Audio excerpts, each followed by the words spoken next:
Энэ бяцхан жаал ээжийнхээ мөөмийг нэхэж тентэр тунтар унан босон алхаж санаа зовоодог байсан саяхан.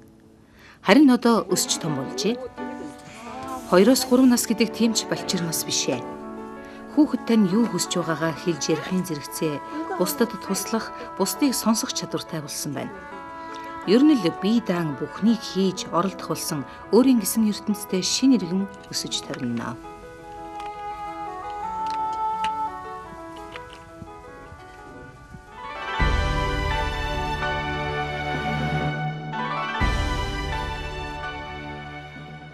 Сайн байцгаана уу? Залуу эцэг эхчүүдэд зориулсан манай цуврал зөвлөмжийн 3 дугаар анги эхэлж байна. Тэгэхээр та бидний амьдралын утга учир бол аз жаргалтай амьдарч, үр хөвгтдээ болж тэднийг хэрхэн зөв хүмүүжүүлэх вэ гэдэгт оршиж байдаг. Бага насны хүүхдийг гэрийн нөхцөлд хэрхэн эрүүл чирэг бие бэлтэртэй болгон хүмүүжүүлэх вэ? Ер нь тэдэнтэйгээ яаж харилцах вэ? Хүүхдийг хэрхэн ойлгох вэ гэдэг талаар энэ удаад бид зөвлөх болно.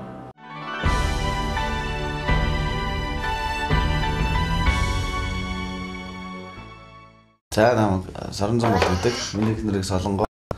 Миний охиныг Төгс Жаргал гэдэг. 2 сартай. Хоёрын анхны хүүхэд. Аль болохоор ээж аав ер нь охиныгоо Монгол улстай хэрэгтэй. Тэгээд ер нь мэдлэг боловсралтай хүн, сайн хүн болгож хүмүүжүүлэх гэж бодож байгаа л да. Хүүхэд хөлд орж эхэлсэн цагаас хөдөлгөөн нь нэгсэж, биеийн жим болон бие бэлдэр оюун ухааны хөгжил нь мэдэгдэхүйц өөрчлөгддөг. Гэхдээ хүүхэд бүр хөгжлийн өөр өөрийн онцлогтой. Зарим хүүхэд маш хурдан хөдөлгөөнтэй байхад, зарим нь удаан, зарим нь хэл ярианы хөгжил сайтай байхад, зарим нь харьцангуй сул байх жишээтэй. Биеийн жин хүүхдийн хөдөлгөөн их багаас хамааралгүй 2 сар тутамд тодорхой хэмжээгээр нэмэгдэж байх ёстой. Энэ бол хүүхдийн хэвийн хөгжил юм. Хэрвээ таны хүүхдийн биеийн жин энэ хугацаанд нэмэгдээгүй байвал өрхийн эмчтэй хандаарай. Хоол тэжээлийн дутагдал болон ямар нэгэн өвчний улмаас биеийн жин нэмэгдэхгүй харин ч буурах хандлагатай байдаг учраас үүнд анхаарах нь зүйтэй. За 2 настай хүүхдийн гиз харьцангуй том байсан бол 2-3 наснд гизний хэмжээгээр багасж нурууны хотойлтууд үүссэнтэй холбоотой гиз багасаар байхын хажуугаар хөлийн тавхад ном үүсдэхээр бие бэлтрийн хөгжил гарах гол өөрчлөлтийн нэг гэж үздэг. 2-3 настай хүүхдийн бие бэлтрийн хөгжлийн онцлог. 2 хөлөө нэгээр нь зөөж, шатаар өгснө, гүйх эвслэн сайжирна, бөмбөг шидэх, өшөглөх үедээ тэнцвэрээ хадгална. Бага хэмжээний саадыг давж алхна, хөгжмийн аянд ганхаж бүжнэ. Ингээд 3 наснаас хойш уруутах хөдөлгөөний хийдэг учраас эцэг эхчүүд хүүхдээ хамт хөтөлж явахдаа зөвхөн шатаар 2 хөлөөрөө ээлжлэн өсөж чадна гэдгийг анхаарч уруутахт нь илүү анхаарал тавьж халамжлах нь зүйтэй гэж бодож байна. Хүүхдийн идэвхтэй хөдөлгөөнтэй үед буюу гүйх, харайх, хөөцөлдөж тоглох үед нь бүдэрч унахаас сэргийлж хөлдөн тэглэх зүйлсийг холдуулах. Мөн бүдэрч унсан тохиолдолд хөл гараа шалблах, толгоогоо гэмтээ хийсэн сэргийлж, хурц үзүүр өнцөгтэй зүйлсийг холдуулах зэргээр хөдөлгөөнд саад болохгүй аюулгүй нөхцөлийг бүрдүүлж өгвөл хүүхдийн бие бэлтрийн өсөлт хөгжилтөнд эерэг нөлөөтэй. Харин та хүүхэдтэйгээ хамт бага зайд уралдаж гүйх, жижиг саадыг давахт нь туслах, бөмбөг шидэж тоглох зэргээр бие бэлтрийн хөгжлийг дэмжээрэй.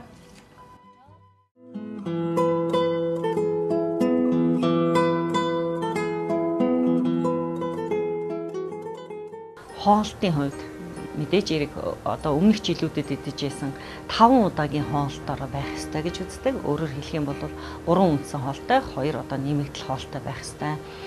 За ингээд хүүхэд маань харьцангуй бие дааж өөрөө хоолоо халбагдаж идэж чаддаг, өөрөө өлсөж байна, цангаж байна гэдгийг хэлж чаддаг болох энэ үеэс эхлээд эцэг эхчүүд маань анхаарлаа сулруулж эхэлдэг. Хүү маань 2-3 сартай. Хүүгээ хүссэн үед нь л хаалдаг 2-3 цагийн зайтай. Өглөө оройдоо тараг уудаг, өдөр нь суугаад унтахаас өмнө суудаг. Тэгээ өлсөж цангасан үедээ өөрөө л хоолоо идээ, цайгаа ууя, хермаа ууя, голцоо херм өгдөг. Хермаа ууя гэдэг өөрөө ирдэг, тарганд дуртай, сүү цагаан идэнд голцоо дуртай. Багаас нь сүү цагаан идэ өгөөд өсгцэн. Аль болохоор хоол амтлагчдыг ихээр хэрэглэхгүй байх нь зүйтэй гэж үздэг. Учир нь юу ах вэ гэхээр хоол амтлагчийг хэдий шинэ их хоолнд хэрэглэнэ, төдий чинээ хоолны дуршил нэмэгдэж, хүүхдийн биеийн чин эрс нэмэгдэх. Иннээсээ болоод ирээдүйд тарган жин ихтэй ийм хүмүүс болох хандлагатай байдаг. Тэгэхээр хоолны дуршлыг аль болохоор зөв одоо зохицуулж яхахын тулд аль болохоор амтлагчийг хэрэглэхгүй байх нь зүйтэй. За түүнчлэн хийжүүлсэн ундаа ч юм уу чипс тийм ээ. За тэгээ гурилан бүтээгдэхүүнүүдийг хүүхдэд ихээр өхийг ирмэлцдэг. Тэгэхээр энэ маань ч гэсэн одоо бас одоо хүүхдийн биеийн жин илүүдэл хэмжээтэйгээр бие махбодод хуримтлах сөрөг үр дүн авартай гэдгийг анхаарах нь зүйтэй. Та хүүхдэд зөв хооллохын тулд дараах зүйлсийг анхаараарай. Хүүхдэд зориулсан аяг тавг зэрэг хоолны хэрэгсэлтэй байх, үндсэн 3 хоолыг өөрсдийн хоолноос тусад нь бэлтгэж өгөх. Нэмэлт хоолыг хүүхдийн хүссэн үед нь өгөх. Гэр бүлээрээ хамт сууж хооллохыг зөвлөж байна. 2-3 настай хүүхдийн өдөрт идэх хоолны ихэнх хувийг хүнсний ногоо, үр тариа, гурилан бүтээгдэхүүн, махан хоол, дундаж хэмжээгээр сүүн бүтээгдэхүүн, жимс жимсгэн, маш бага хэмжээгээр өөх тос чихэрлэг бүтээгдэхүүн эзлэх ёстой. Өглөө өдөр оройн үндсэн хоолыг хүнсний ногоо, үр тариа, гурил, махан бүтээгдэхүүнээр бэлдэж өгнө. Харин нэмэлт хоол болох сүү, цагаан идэ, гурилан бүтээгдэхүүн, хүнсний ногоо, жимс жимсгэнийг үндсэн хоолны завсраар өдөрт 2 удаа өгөхийг зөвлөж байна.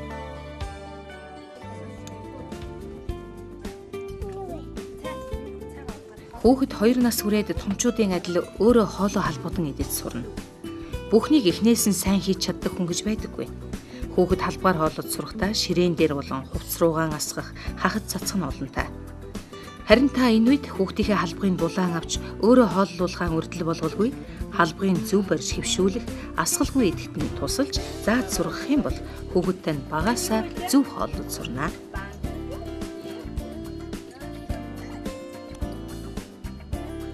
Бага насны хүүхдийн тархины хөгжилд тэдний хооллолт, хоол тэжээлийн хангалттай байдал шууд нөлөөлдөг. Ялангуяа 3 хүртэлх насны хүүхдийг зохистой, хангалттай хооллох нь тэдний тарих, оюун ухааны хөгжилд онцгой нөлөөллийг эрдэмтэд нотолж байна. 1-р зураг дээр хангалттай, зохистой хооллож байгаа хүүхдийн тархины хөгжил хэвийн байгааг харуулж байна. 2-р зураг дээр хоол тэжээлийн дороотлолд орсон хүүхдийн тархины ихэнх хэсгийн үйл ажиллагаа суларсан, идэвхтэй ажиллах хэсгийн хэмжээ багассан байгааг харуулж байна. Эндээс үүдэн эцэг эхчүүд та бүхэн хүүхдээ зохистой, хангалттай хооллож байх нь ухаантай, эрч хүчтэй, аливаа зүйлд идэвхтэй хандах үндэс гэдгийг бити мартаарай.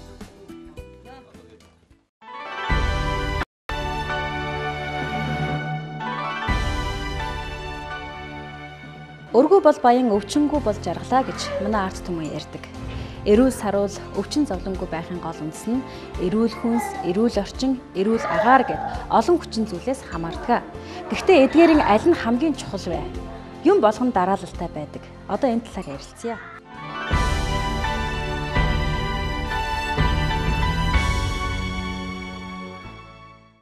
Хүүхдийн шүдлэлд 6-аас 8 сартайд 4 цахиур шүд ургана. 8-аас 10 сартайд 4 үүдэн шүд ургана. 12-аас 16 сартайд 4 баг араа шүд ургана. 16-аас 20 сартайд 4 соёо шүд ургана. 20-аас 30 сартайд 4 их араа шүд ургаснаар сүүн шүд нь бүрэн ургаж дуусна. Харин 6 настайгаас эхлэн сүүн шүд аажмаар унаж, байнгын буюу ясан шүд ургаж эхэлдэг. Ясан шүдийг цагт нь зөв ургуулахын тулд сүүн шүдийг маш сайн арчлах хэрэгтэй. Сүүн шүдний цоорл нь ясан шүдний цоорлыг бодвол хурдцтай тархаж өвдөлтөн ч хүчтэй байдаг. Багасаа л сүүн шүд нь хорхойтож цоороод ямар нэгэн эмгэгтэй ургавал байнгын шүд болох ясан шүд буруу байрлалтай ургах, мөн ургахгүй удах, ургасан ч амархан өвчлөх зэрэг муу нөлөөтэй. Тиймээс хүүхдийн сүүн шүд ургаж эхэлсэн цагаас л амын сайн цэвэрлэх ёстой. Бага насны хүүхдийн шүдийг угаахад анхаарах зүйлс. Сойзны үс нь үүдэн 2 шүдний хэмжээнээс хэтрэхгүй урттай байх. Сойзны үс нь шүдний паланг гэмтэх хэргүй зөөлөн байх. Хүүхдийн сүүн шүдийг фторгүй оогоор угаах. Сойзны үсийг 3 хувасны нэгтэй тэнцэх хэмжээний оогоор угаах. Шүдийг угаахдаа 3-аас доошгүй минут зөв дэс дараалалтай угаах хэрэгтэй. Хүүхдийн шүдийг хэдийд угаах шаардлагатай вэ? Өглөө сэрээд орой унтахын өмнө угааж хэвшүүлэх. хооллсны дараа болон чихэрлэг зүйл идсэний дараа заавал угаах шаардлагатай. Хүүхдийг зовирлохоос өмнө эмчт ирэх ёстой. 1 настайгаас эхлээд эмчид ирээрэй гэж би хэлсэн шүү дээ. Одоо 1 настай хүүхдээ шууд ямар ч зовирг багт нь хүүхдээ аваад ир. Тэгэхэд л одоо би саяхан энэ хүүхдэд үзлэг гэдэг шиг үзээд хүүхдийн шүдний цэвэрлэгнээс эхлээд хүүхдээ арга хэмжээ авах, хооллолт төр дэглэм өшөө чихэр хэрэглээ эдгээр бүгдийг хэлж өгөх боломжтой. За ингэж ирсэн хүүхэд ердөө эмчээс айхгүй болдог.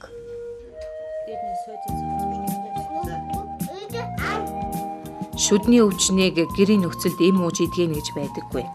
Байнга л угааж цэвэрлэж байж шүд цорхоос урьдчилан сэргийлнэ. Мөн хүүхдийн чихрийн хэрэглээг багасгаж, кальциар баялаг хүнсний бүтээгдэхүүн өгснөөр шүдийг бүх бат ургуулна. Гэхдээ хамгийн гол нь зөв угаах нь чухал гэдгийг бүү мартаарай. Та хүүхдийнхээ шүдийг дараах зааврын дагуу угаагаарай. Шүд болон буйлны завсрын өнгөн хэсгийг хөндлөн сойддож угаана. Шүдний хоорондох завсруудын өнгөн хэсгийг босоо сойддож угаана.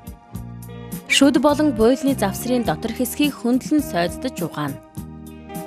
Шүдний хоорондох завсруудын дотор хэсгийг босоо сойддож угаана.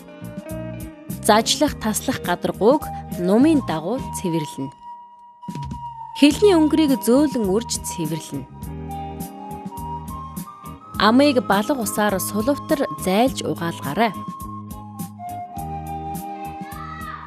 Хүүхэд өсөж том болохын хэрээр аливааг өөрөө бие даан хийж сурдагч, зарим үйлдэлийг гүйцэд хийж хараахан сураагүй байдаг. Эдгээр үйлдэлийн нэг нь шүд угаах юм. Тиймээс та хүүхдээ бие дааж шүдээ бүрэн гүйцэд угаад суртал нь хүүхдийнхээ шүдийг угааж өгөөрэй. Мөн шүд яагаад өвддөг? Шүдээ хайрлаж хамгаалахын тулд яах ёстойг ойлгуулж, сойзыг зөв бариулан гарын хөдөлгөөн ямар байхыг зааж, бие даан шүдээ угаад сурахад нь туслаарай.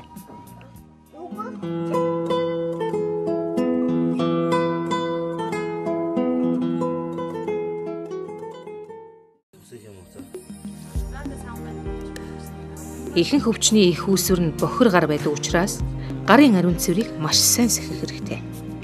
Шинээр харсан бүхний нь хүүхдийн сонирхлыг ихээр татдаг.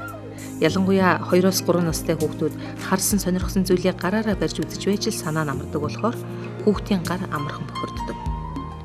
Энэ насны хүүхэд тэр бүр бие даан гараа угааж хөвшээгүй байдаг учраас эцэг их асран хүмүүжүүлэгчид хүүхдийн гарыг бохирдсон үед нь заавал угааж өгч угаарай.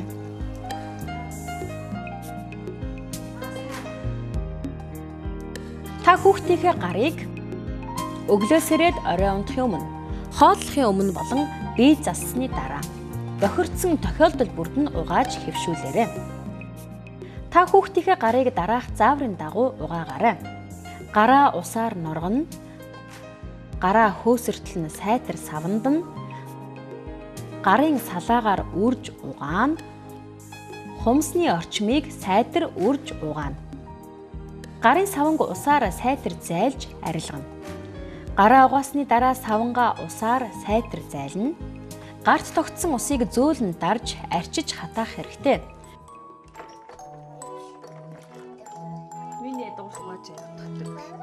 Аливаа тоглоом хүүхдэд хамгийн ойр, үргэлж гар доорн байдаг болохоор бас л ариун цэвэр байх ёстой. Хүүхэд тоглож байхдаа тоглоомоо энд тэнд орхиж, чирч, тоос шороо болгож, дараа нэргээд орхисон тоглоомоо амандаа хийж, биедээ нааж гартаан барина. Тиймээс хүүхдийн тоглоомыг бохирдоогүй байсан ч 7 хоногт 1 удаа заавал угааж цэвэрлэх хэрэгтэй. Та зөвхөн хүүхдэд цэвэр цэмцгэр байлгавал ямарваа өвчнөөс урьдчилан сэргийлж эхлэе гэвэл бас учир дутагдaltaй. Инхрийн үргийг тань эрүүл чирэг өсөж бойчход нөлөөлөх өөр нэгэн зүйл бол ахуйн ариун цэвэр. Хүүхэд бүр энэ тэрүүгээр гүйж харяаж гар хүрэх газраа элдвийг оролдож сонирхож явдаг. Гэр бүлийн хамгийн томоогүй бас өхөөрдөм гишүүн.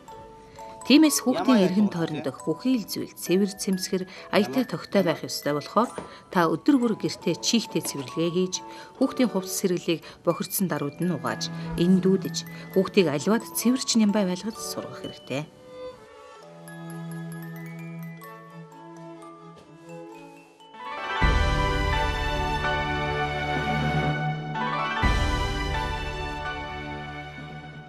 Эцэг эхчүүд та бид хинэн ч ялгаагүй үр хүүхдээ хурдан өсөж том болоосай хурдан ярьдаг болоос хурдан бие даагасаа гэж яарч байдаг. Энэ ч аргагүй юм. Гэхдээ ингэж яарахыг буруу гэж хэлж болохгүй ч бас зөв зүйл биш юм байна. Яагаад гэвэл ингэж эцэг эхчүүд яарахын оронд хүүхдэд аливаа юмыг зааж сурах нь чухал байдаг. Одоо энэ талаар ярилцъя.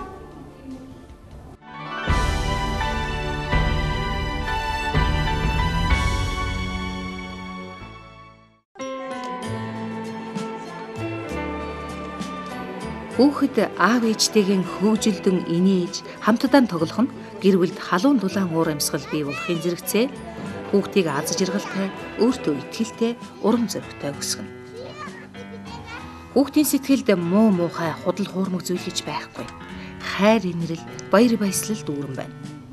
Харин энэ сайхан гэгээлэг ертөнцийг цаашид энэ хэвээр нь улам баяжуулах хүмүүс бол эцэг их гэр бүлийн гишүүд. Орчин үед хүний насан туршийн хүмүүжлийн суур 6 хүртэлх насандаа бүрэлддэг болохыг эрдэмтэн судлаачид нотолж байна. Ер нь энэ 6 хүртэлх насны хүүхдийн хувьд бол насан туршидтын өөрсдийнх нь яг биеэр хийж үзүүлж байгаа зүйл тод сайхан зөв тайлбарлаж байгаа энэ тайлбар ийм юм бол хамгийн их чухал ач холбогдолтой. Яагаад гэвэл энэ насанд бол хүүхдийн өөрийнх нь амьдралын туршлага их бага. За мэдлэг бас төдийлөн бүрэн дүүрэн шинжлэх ухааны үндэстэй болж чадаагүй байгаа учраас насан туршидтын байнгын юм тайлбар ийм зүйл болуудыг ач холбогдолтой юм аа. Та хүүхэдтэйгээ харилцахдаа дараах зүйлсийг анхаараарай. Хүүхдийнхээ нүүр өөд харж ярих, хэд эрхлүүлж хилээ хазж ярихгүй байх, этгээд үг хэллэх хэрэглэхгүй байх, хүүхдийнхээ дэргэд хэрэлдэж муудалцахгүй байхыг зөвлөж байна. Ажлынхаа зав чөлөө гараад амралт чөлөө цагаараа ер нь гэр бүлтэйгээ өнгөрөх үйл боддог. Хоёр хүүхэдтэйгээ одоо манай бэнт ч 3 настай болохоор одоо яг л эд юм сурч мэдэх цаг нь болохоор болж игэл би бэнттайгаа л ярьж хөөрж одоо бүхнийг одоо ойлгуулах гэж ойлгуулж хэлж ярих гэж боддог доо. 3 настай хүүхэд аливааг сонирхож, бусдын хийж байгааг дуурайн хийхийг ирмэлзэж, би өөрөө үгүй би гэх байдлаар зөрүүдлэх үеч бий. Энэ үед зарим эцэг эхчүүд хүүхдийнхээ хөгжлийн онцлогийг бодлоггүйгээр энэ хүүхэд хэнийгэн дуурайсан зөрүүдэн болоо гэж гайхдаг. Хүүхдийн хүмүүжил зам төлөвт эцэг эхчүүд хамгийн их нөлөөтэй гэдгийг тэрхэн үед мартсан ч байж болно. Эцэг их та бүхэн хүүхдээ хүмүүжилтэй сайн хүн болгоё гэвэл гэр бүлийн гишүүд дор бүрнээ хүүхэдтэйгээ зөв харьцаж, аливаа сайн муугийн ялгааг учирлан тайлбарлаж өгч байх нь үнэхээр чухал. Хүүхэд нэг хэлэхэд ойлгохгүй байж болно. Харин та цааргалж залхууралгүй, бас ширүүлэлгүй дахин хэлж тайлбарлаж өгөөрэй. Ямар их юм асуудаг юм, яасан олон хэлүүлдэг юм гэж уурлаж уцаалах юм бол хүүхэд айж, дараа нь зөв юм хийсэн ч буруу хэрэг хийчихсэн юм шиг хүнээс нуух, худлаа ярих, ямарваа нэг зүйл хийхдээ хүсэл сонирхол муутай болдог. Ямар ч үед эцэг эхчүүд та бүхэн хүүхдийнхээ амьдралын анхны багш нь гэдгийг санаж, хүүхэддээ аливааг эхнээс нь зөв зааж сургах, урам өгөх зэргээр харилцаагаа идэвхжүүлэх хэрэгтэй.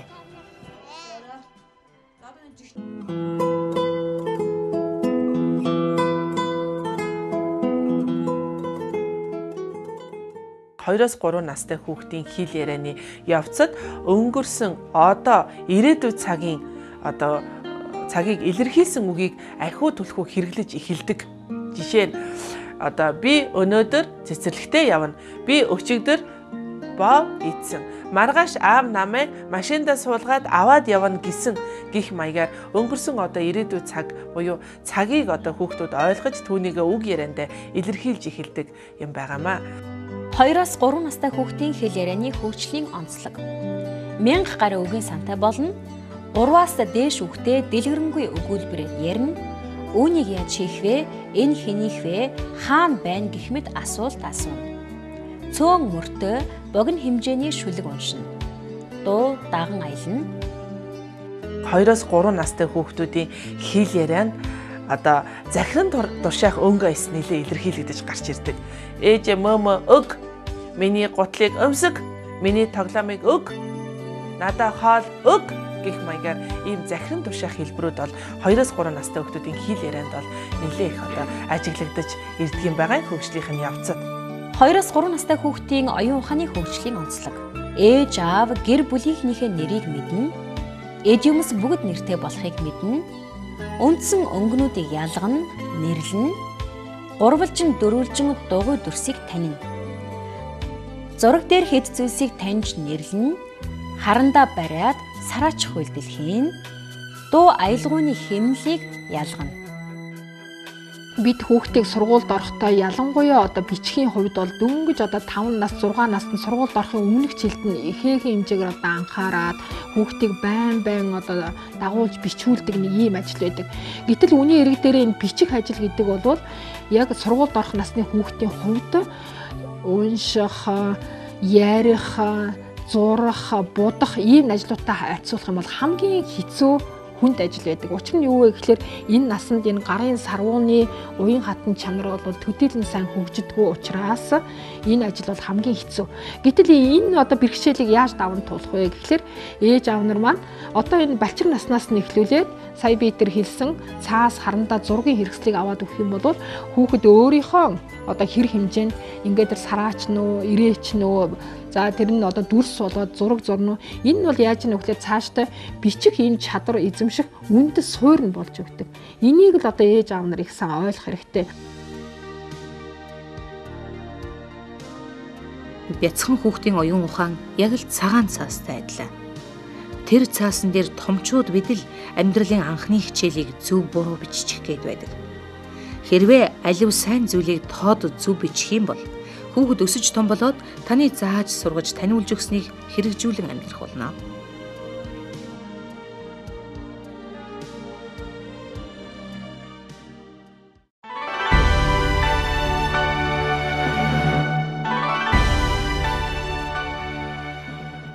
Эцэг эхчүүд та бид хүүхдээ 3 нас хүрээд ирэхээр миний хүүхэд том болчихлаа. За ер нь хүүхдтэй тоглоомл авч өгвөл аз жаргалыг бэлгэлж байна гэж боддог. Гэтэл энэ нь бас тийм биш юм аа. Хүүхдтэйгээ хамт тоглож, хүүхдтэйгээ тоглоомынхын тухай ярилцж байх нь хүүхдэд аз жаргалыг бэлгэлдэг байна. Ер нь ажлын зав чөлөө амьдралын нөхцөл байдлаас шалтгаалan хүүхдтэйгээ байнга тоглож байх нь нэн чухал юм байна.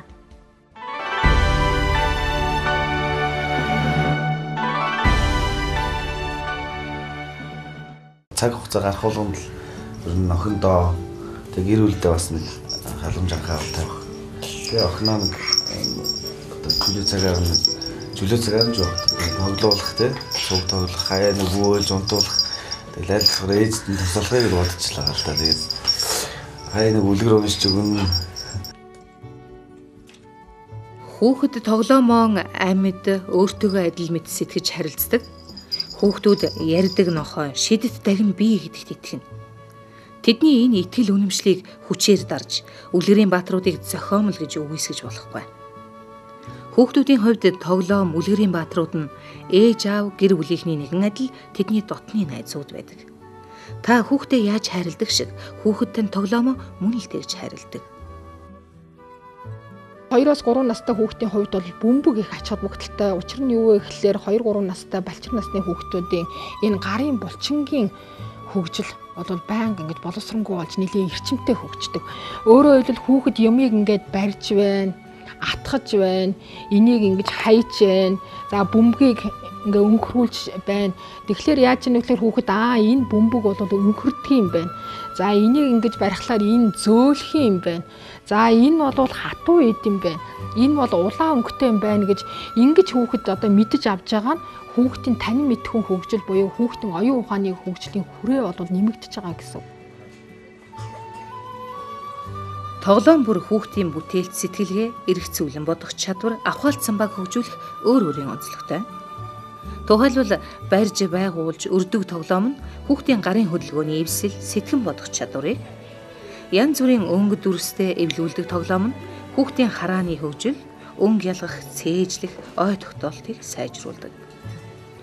Түрж чирдэг хөдөлгөөнд тоглоом нь бие бэлтрийн хөгжлийг, харин хөгжимт тоглоом нь сонсголын хөгжлийг дэмжих зэрэг тус тусын онцлогтой учраас хүүхдэд тоглоом сонгох нь тун утга учиртай зүйл юм шүү.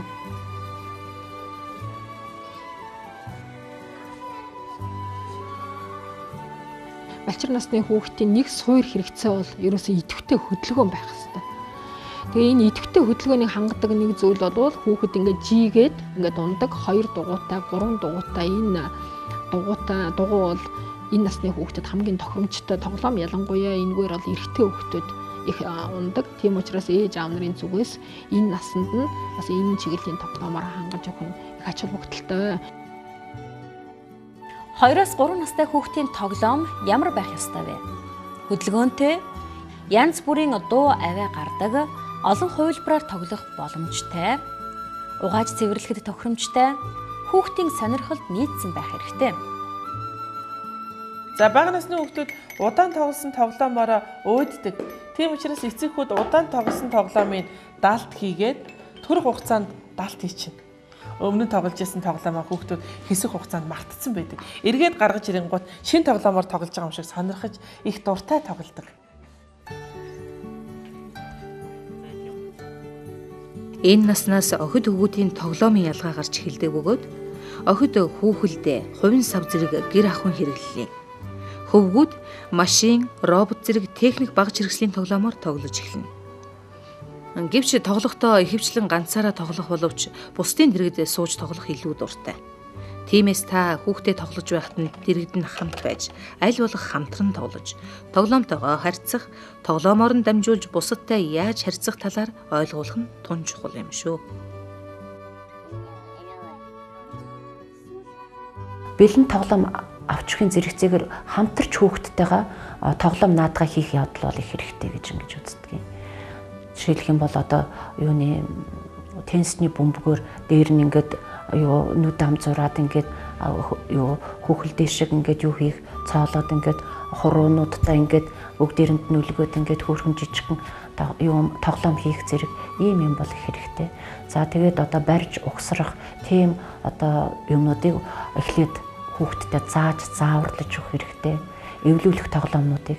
Тэгэхээр хүүхдүүд ингээд өөрсдөө эвлүүлээд ингээд сурчих юм бол өөрсдийнх нь одоо гар хурууны хөгжил цаашлаад уран сэтгэн бодох хөгжилт нь их хэрэгтэй гэдэг. Тоглоом нь хүүхдийн сатааруулагч биш. Харин орчинтойгоо бүхий л талаар харилцаж хөгжихтэн туслах нөлөөтэй болохоор танд хүүхэдтэйгээ тодорхой зорилго тавьж тоглохыг зөвлөж байна. Тухайлбал тоглоомын өнгө, дүрс, хэлбэр хэмжээг хэлж өгч, хэл яриа сэтгэхүйн хөгжлийн дэмжээрэй. Мөн хүүхдийнхээ тоглоомыг эн тэнтэй эвдэрч гарын урж бэртээхэргүй байгаа эсхийн шалгаж хүүхэд гэмтээхэр тоглоомыг засаж янзлан аюулгүй байлгахад анхаараарай.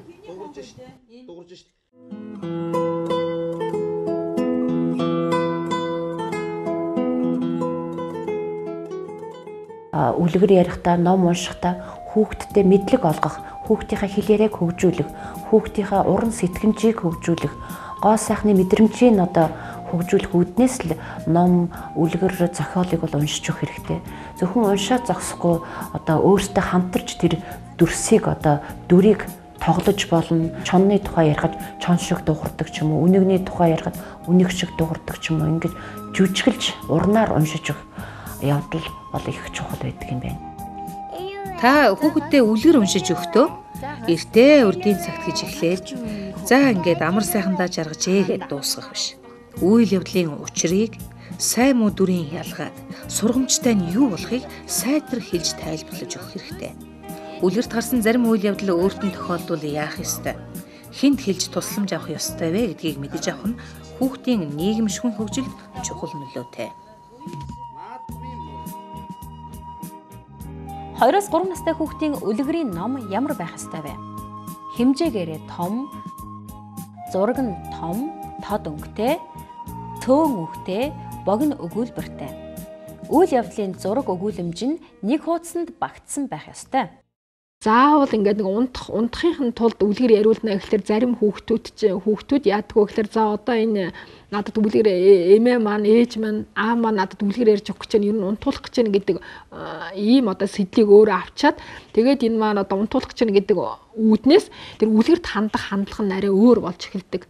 Ийм учраас үлгэрийг зөвхөн унтахын өмнө ярих бус ер нь хүүхдэд үлгэрийг ер нь өдөр тутам хүүхдийн өөртөө одоо эцэг эхчүүд чөлөө завтаа ийм үедээ бол зориуд цаг гаргаж ярьж өгөх хэрэгтэй.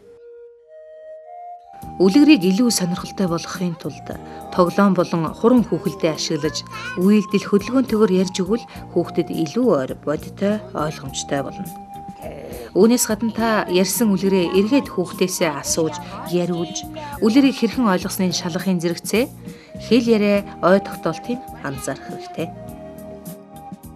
За балчир насны хүүхдийн хувьд дараах үлгэрүүд илүү тэдний хүлээн авах чадварт ач холбогдолтой гэж үзэж байна. Тухайлбал Орос ардын үлгэр манжин, за хэрээ үнэг 2, 7 ишигтэй ямаа, мөн түнчлэн улаан малгайт, 3 баавга гэж зэрэг үлгэрүүд нь бол илүү ач холбогдолтой. Яагаад би энийг хэлж яана вэ гэхээр энэ үлгэрүүдэд давтамж гэдэг юм байн гардаг. Жишээлбэл энэ манжин байна. Тэр манжинг одоо ургалаа, тэр өвгнийг дуудаж байгаа, эмгнийг дуудаж байгаа, охиныг дуудаж байгаа энэ юмнууд нь байнга давтамжтай ингэж яригддаг учраас хүүхдийн тогтоолтонд энийг нөлөөтэй.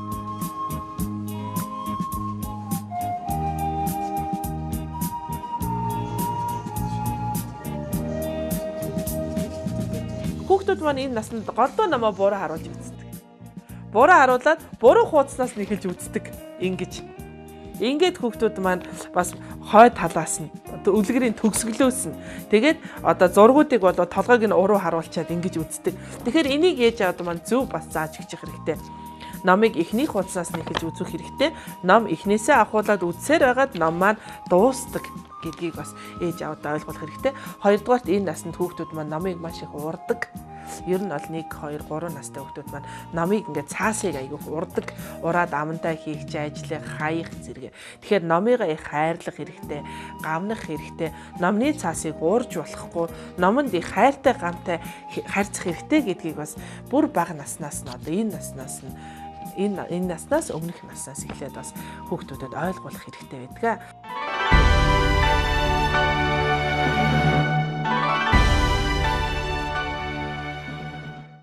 Хүүхэдтэй нөгөөнд чинь орохгүй байна. Болохгүй битгий гэх тусам улмал зөрөөдлээ. За эсвэл аргадах тусам улмал чанга уйлаад байна. Яагаад гэдгийг эцэг эхчүүд та бүхэн мэдэх үү? Ер нь хүүхэд хүмүүжүүлнэ гэдэг эцэг эхчүүд та бидний хувьд сургууль хүмүүжүүлэгч болж хувирч байна гэсэн үг юм. Одоо энэ талаар ярилцъя. Энд тэнд гүйж хүн бүрийг л тоглоё. Энийг хийгээд өгөөч гэд гуйгаад явдаг байсан хүүхэдтэй нь бусдаас ичиж имэж энэ миний тоглоом. Миний ээж, минийх гэж өөрийнхөө гэсэн бүхнийг өмчөргөж харамлаж эхэлвэл ээж аваа гайхах хэрэггүй. Учир нь 2-3 наснд хүүхдийн сэтгэл зүйд би гэсэн хандлага илүү бий болж, бусдын анхаарлын төвд байж, томчуудаар хайрлуулах, магтаалын үг сонсох дуртай болно.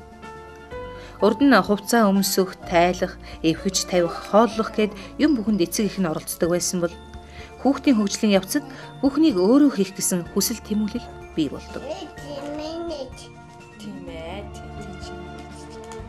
Хөлд ороод, хилд ороод ирэхлээр зэрэг хүүхдийн танин мэдхэн хүрээ олвол өргөждөг.